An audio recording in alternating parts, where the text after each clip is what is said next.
এত সুন্দর পাখি এখানে এর আগে আমি আসলে দেখিনি। আমি প্রথম আজকে এখানে এটা দেখলাম, এখানেও পাখি পালা হয়। হ্যালো গাইস, আসসালামু আলাইকুম। আমার আরেকটি নতুন ভিডিওতে আপনাদের সবাইকে জানাই স্বাগতম।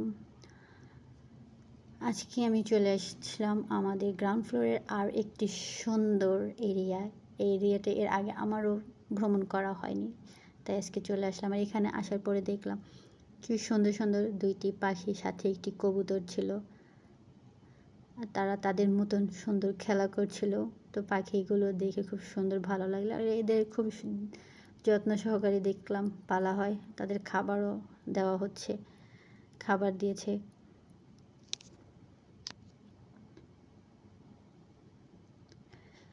তা আপনারা এটা দেখে ভাবতে পারেন এত বড় এটা কি? এটা হচ্ছে আসলে বাস্কেটবল খেলার একটি ফিল্ড।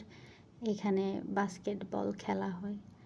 আর এই সময়টা এখন আসলে কেউ নেই। তাছাড়া বিকালে প্রত্যেক দিনই এখানে সবাই বাস্কেটবল খেলতে চলে আসে। আর এখন দুপুর, তার জন্য আসলে এখন কেউ নেই এখানে।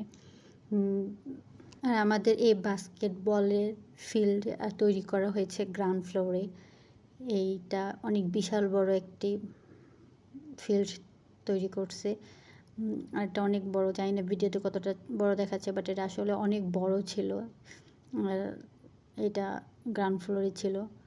তো এখান থেকে ভিউটা কতটা সুন্দর দেখাচ্ছে। আর এখন রোদ পুরা মাথার উপর ছিল। এখানে কলা গাছও ছিল, দেখলাম কলা গাছ লাগানো ছিল। চারদিকটা খুব সুন্দর করে সাজানো ছিল আর সবুজ, তার জন্য খুবই ভালো লাগছিল। আর ওপাশে একটি এলাকা ছিল যেখানে একই রকমের বিভিন্ন বাড়িঘর ছিল। বাড়িঘরগুলো আসলে বেশি সুন্দর, অনেক সুন্দর ছিল।